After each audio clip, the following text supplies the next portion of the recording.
자, 이제 시작해 볼까요? 여러분 안녕하세요. 앉으신 인사해. 안녕하십니까?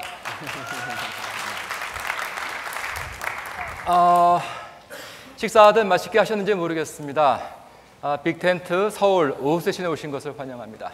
먼저 제 소개부터 간략하게 드릴게요. 저는 현재 서강대학교 법학전문대학원에서 교수로 있는 왕상한입니다. 다시 한번 인사드리겠습니다. 그리고 KBS에서 가장 인기 있는 프로그램이죠.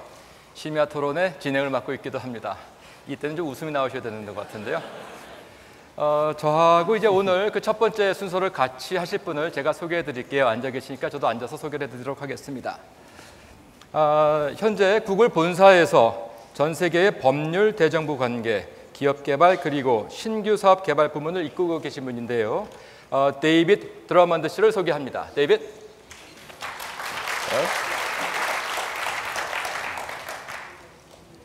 Well, thank you for the introduction. It's great to be here. Are you David? Yes, I'm David. I thought you're Denzel Washington.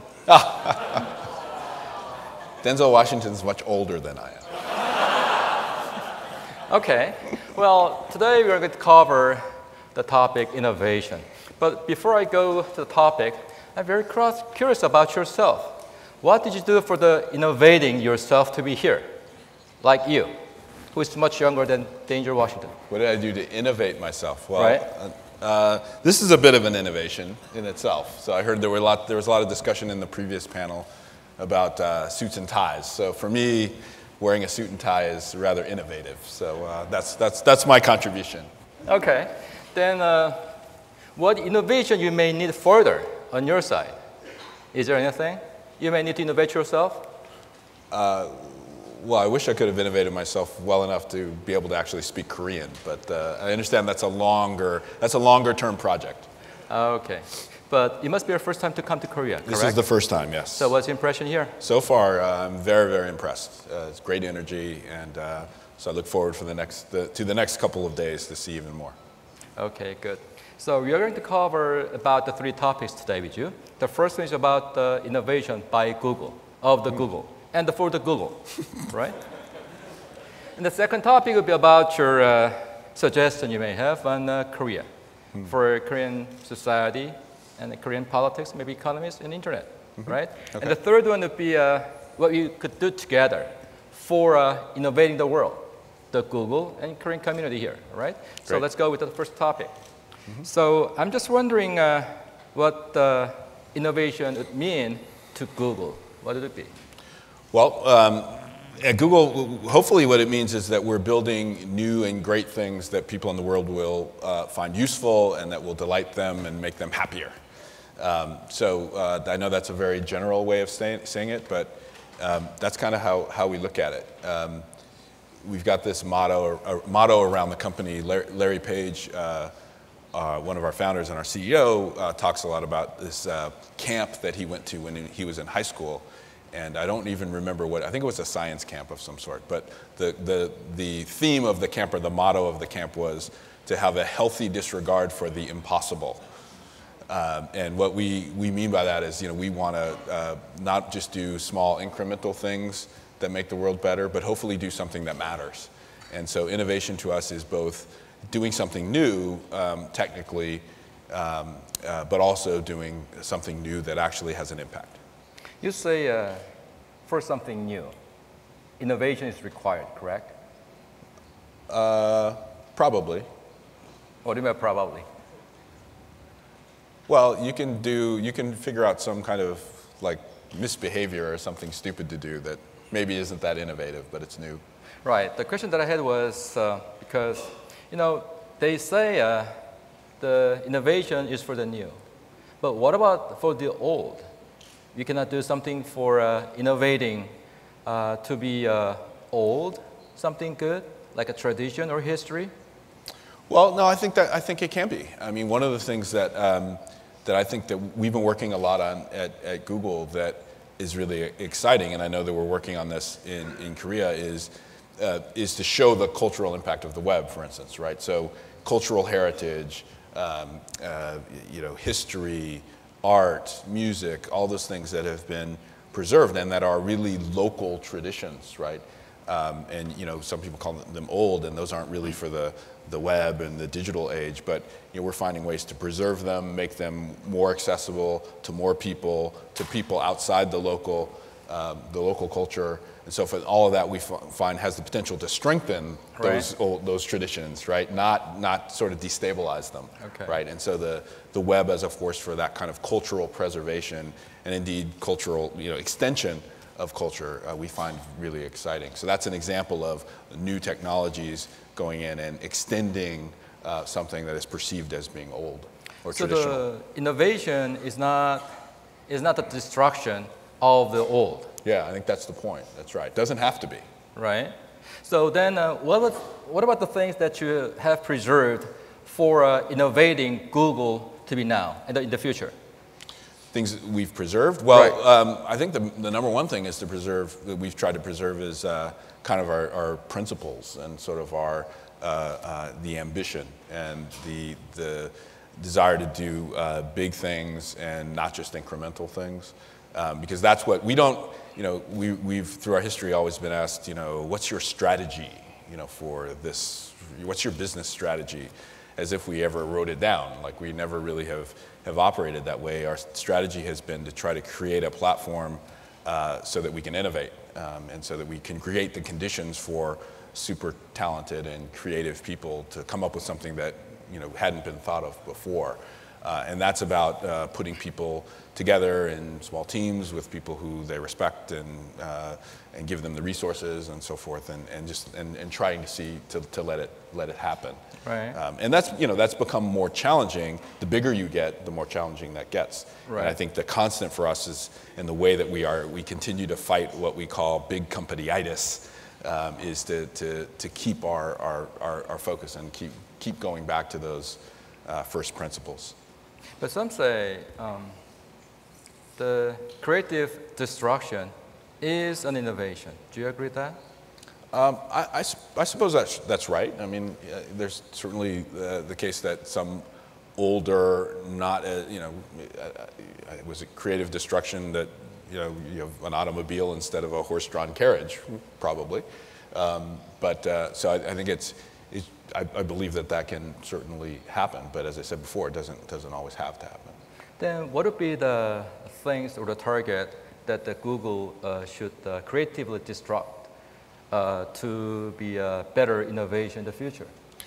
Well, I mean, there are a lot of problems that we've been working on, and many of them are in computing, but some of them kind of go outside computing. There are people at Google and outside of Google who had this intuition that the main reason why we have so many problems out on the roads when you're driving and car accidents and all these problems on the road was because of people. Right. Yes, people were the problem. So one thing to creatively destruct is people driving cars. I'm not following you. Well, so if you eliminate, if you want safer cars, safer highways, then if you believe that most accidents and all the carnage and people getting hurt on highways is because people and driver error, then maybe it's a good thing for society to eliminate that. Right. And so one of the things we've been working on is are cars that drive themselves. And we have them, and they drive around in California quite a bit. In fact, last week, or the week before last, we just got a new law that was passed in California that makes those cars legal, so at least to test them. And we're testing them. Okay, so the Google So you said an example of creative destruction is, yes, the idea of people driving cars. That's one thing that we're... Right, so does that mean that Google is in the highway to safe drive? Well, that's a project we're working on, yes. Okay. Yeah. Then what would be your goal? The goal would be to have cars that drive that are not only the cars that not only can you increase traffic safety, right, but you can also reduce the number of cars that are out there. Because if you just said, a car, what do most cars do all day? At least in California, what cars do most of the day is sit in a parking lot.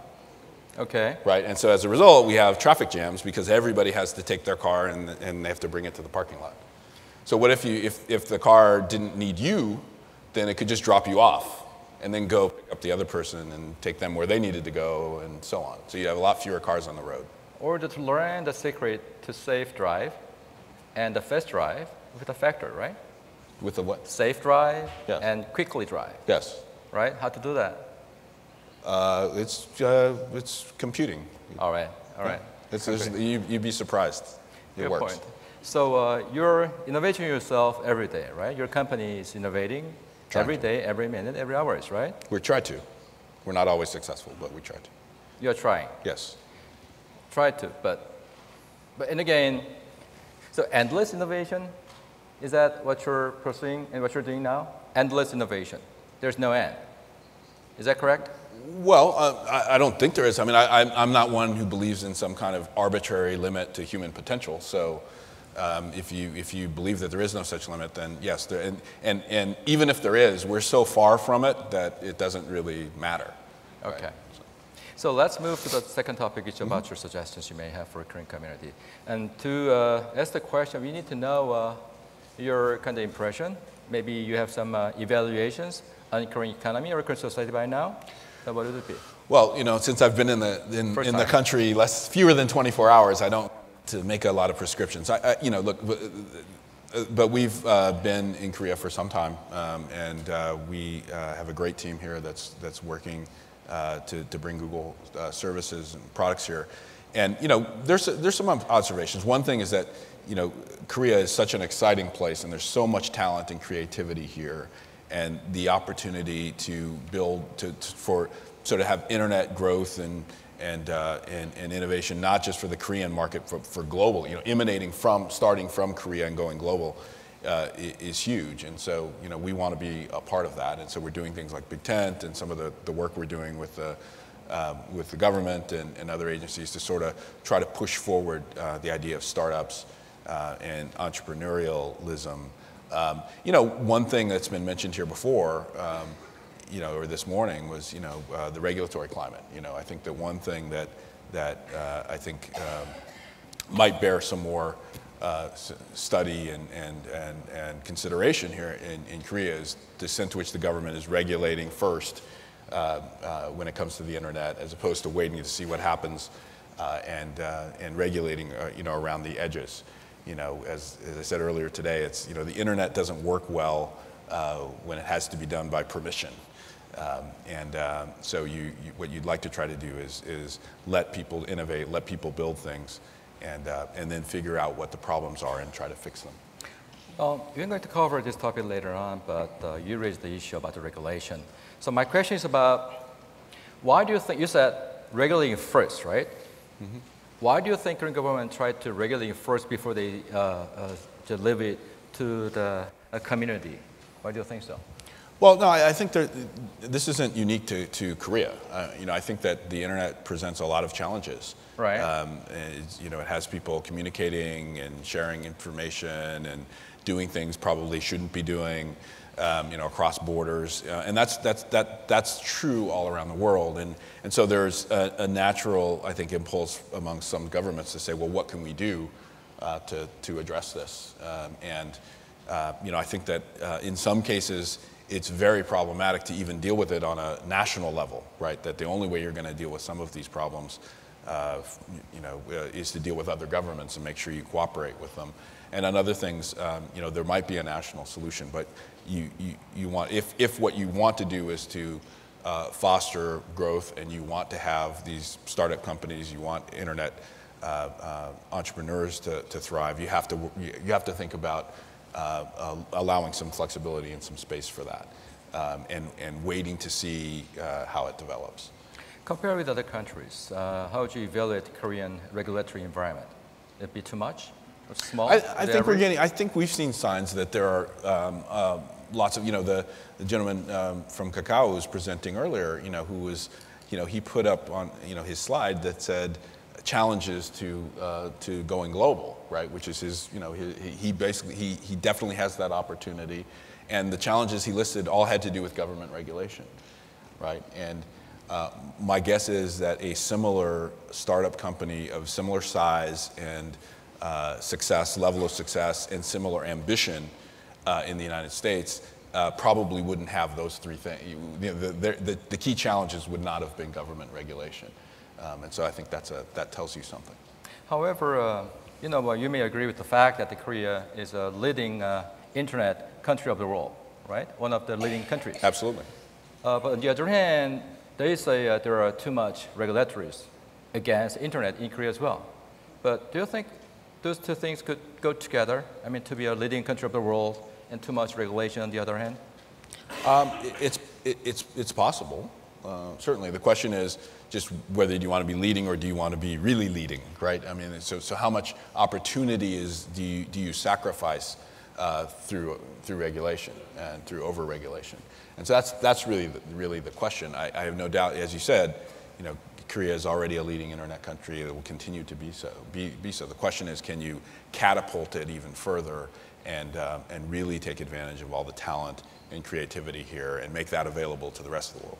So your suggestion for it could be that big leading company would be to deregulate the regulation. No, I didn't say deregulate. It just means careful regulation and considering and always trying to balance whether or not you have a solution that's going to address the problem that you're worried about and how big the impact is going to be on other things that you want, such as economic growth and the growth of the internet. Right. So it's a balance that you're trying to strike. Right, I agree with that. But however, it's very hard to get a balance, right? It's not easy. I'm not saying it's easy, but you deliberate over it and you're careful about it. But you're an attorney, right? I am. Right. So as your attorney, what would you suggest to be to get a balanced regulation for the internet society and to be a big leading country of the world? Well, I think sometimes the process. We had something that came down very quickly. Hello, can you hear me? There we go. There was a law around real names verification that all of a sudden that suddenly became the law, and all of a sudden social networks and other kinds of companies had to figure out how to deal with it. That law was then subsequently held to be invalid, and so we don't have to deal with it. But that was a cycle that maybe could have been avoided with a little more deliberation and involvement with the internet sector and so forth. I asked you legal advice, and you're not going to charge for that, aren't you? Depends on my answer. Okay. Right. As for the second question about Korea, what about the education? Have you heard about any education system in Korea and how it affects the motivation of the Korean society? Well, I'm not an expert on the educational system here, other than to know that in general, it's very good. Right. But what do you mean by good? Good for the innovating purpose? Well, I think it produces very intelligent, smart people. Well, that doesn't mean it's the competitive is very high here, and to survive the school is very tough. Sure. So they say they are looking for just the numbers in the kind of scores. So they say the score bugs. You may have heard of that before. Yeah. So they say that kind of education system in Korea will be negatively affect the innovation of the children. I see. So would you agree with that? I don't. Again, I'm not expert enough to have a real opinion on that. I do think that there are factors that drive sort of innovation and entrepreneurialism that maybe go out, are separate from the school system. Right. I don't think that the fact that there's a strong sense of entrepreneurialism and people who want to become entrepreneurs start companies and do great things in the U.S. I'm not sure our school system helps that at all, for instance. I think that there are other factors involved, but it's an interesting point. You certainly don't want to discourage it. Right. Then let me change my question to your side, which means, what about your education that you had before? To be this person, I believe you must have some very unique education before you be now, right?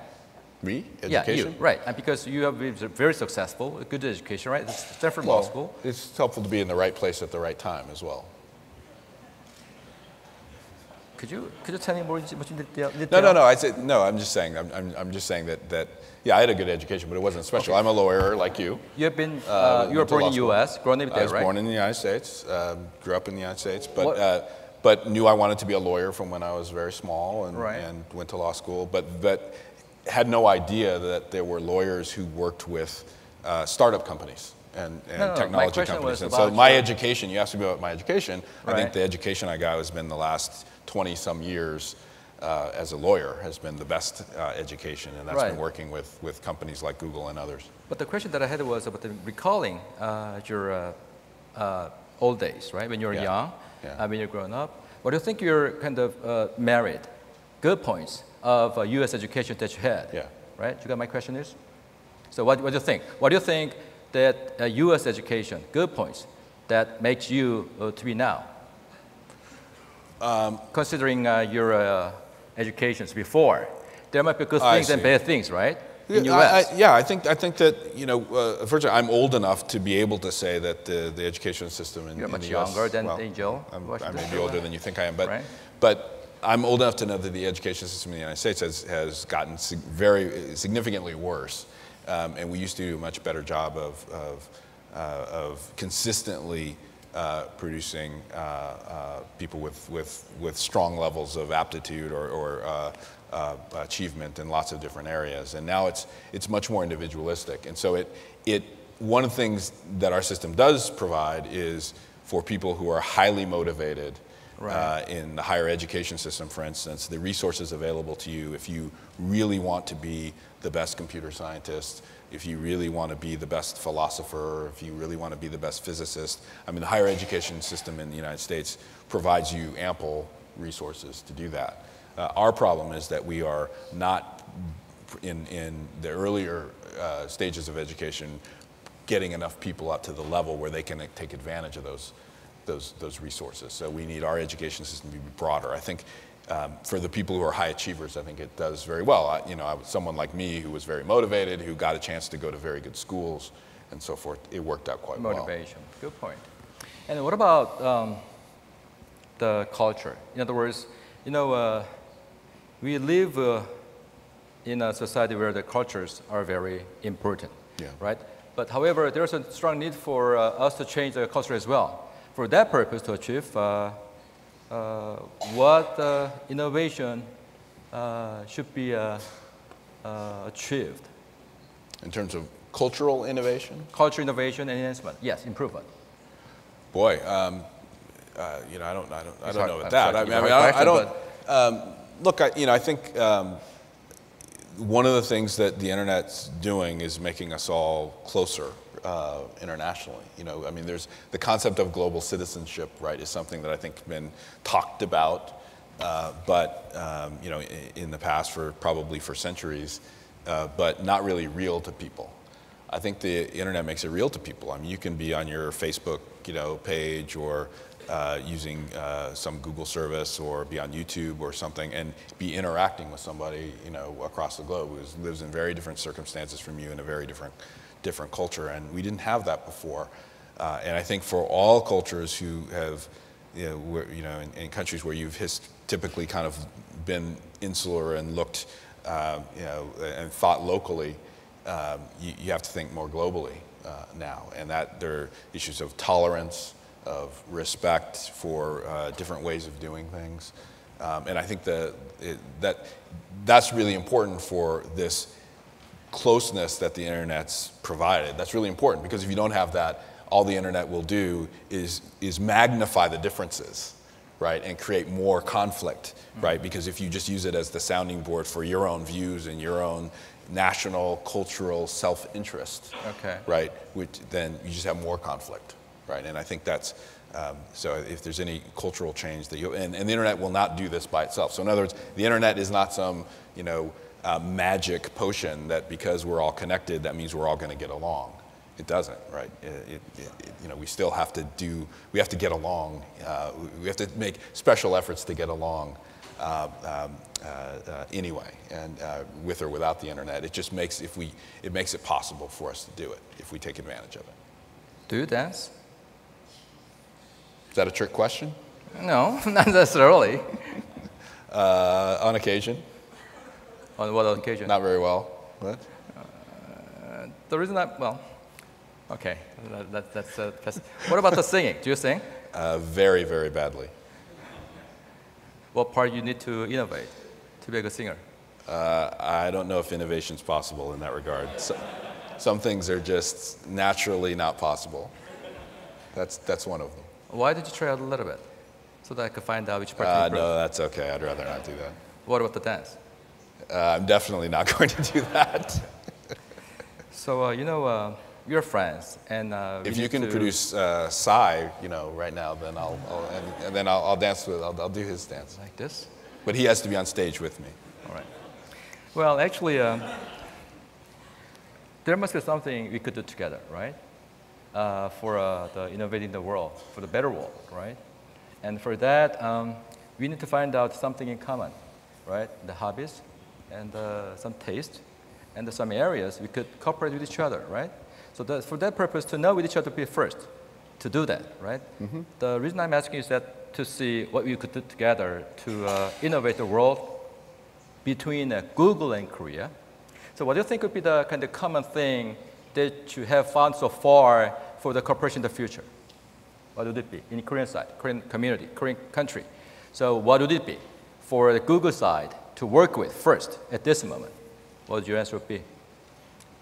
In order to do what now? In order to the better world. Oh. Better world. If not a dance, if not a singing, what do you think would be the things or well, area? You asked me. Right. I think dancing and singing would be a very good thing for Koreans and Americans and Google to collaborate on. It's just I should be part of it. That's right. all. Okay. Good. No.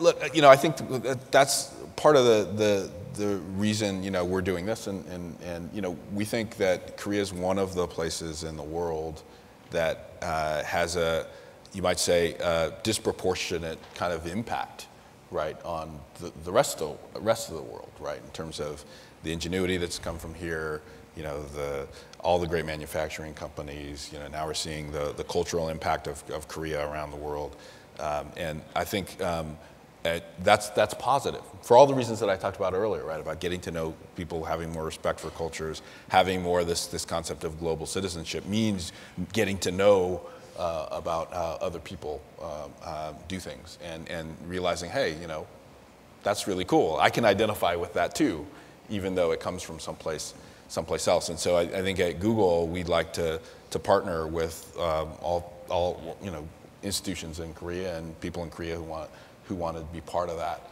And that's why we're doing things like this and some of the other investments we've been making. Because overall, the more we get different cultures out there, the more we get the different contributions of different countries out there, the better off we will all be. Is there any kind of specific project you may have to help the drive innovation here in Korea? Well, we've been working on a few things. I mean, there's the Go Global Developers Program we worked with the Communications Commission, where we have, I think it's 30 startups that are in the program, mostly mobile developers, and the idea is to sort of have a contest and see, have some venture capitalists and other people, experts, judge them, and then have the winners come to Silicon Valley and I think to London to sort of network and get to know other entrepreneurs and investors. And I think it's a small thing, but it's the kind of thing that we want to continue to do to sort of help to kickstart some of this innovation. The other thing that we've been working a lot on is what I just talked about, which is Korean culture going global. And I think you're seeing that with K-pop and YouTube, the use of YouTube, and so we're investing a lot in that as well. This might be my last question. What would be the things you may consider any Korean company to be a partner with Google? To be a partner with Google, there will be a lot of companies, right, to work with Google. Mm-hmm. So what factors you may consider to make them to be your partner? What factors you consider? I mean, there are all kinds of factors. I mean, it really depends on what we're working on. We like to work with people who have a product or service that is something we can't do, right? And so we partner with all kinds of people for that reason. We often we love them to have share our values if it's going to be a deep partnership. But we have lots of Korean partners, certainly in the Android area, which we're very, very happy about, and many other things. Is there anything you may comment on the legal war between Samsung and Apple? No, I don't really have a comment. I mean, you know, I think I've been on record as the You're not happy with chief legal officer at Google is lamenting the fact that we have so much patent litigation. It would be better if companies would try to innovate rather than litigate. Right.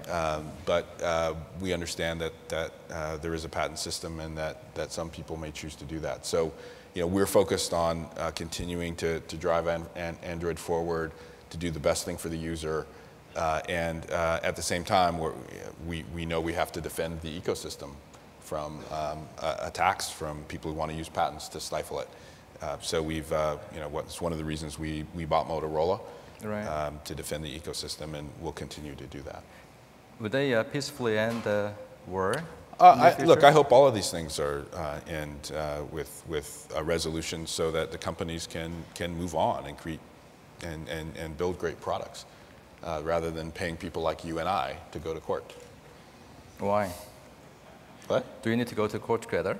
No, but that's what we're doing. We're employing a lot of lawyers. Okay. Is there anything you'd like to say in the last to the audience here? No, do we have any questions, or is it just you and I? You'd like to accept that? Any questions you may have? Feel free to do that. Okay, there. Well, actually, Q&A is not the supposed. No Q&A? Yeah, but okay. Well, it's fine. If you accept, we'll take some. Right, okay, please raise your hand. Okay. You take one question. Identify yourself first. Yes, please. You can speak up.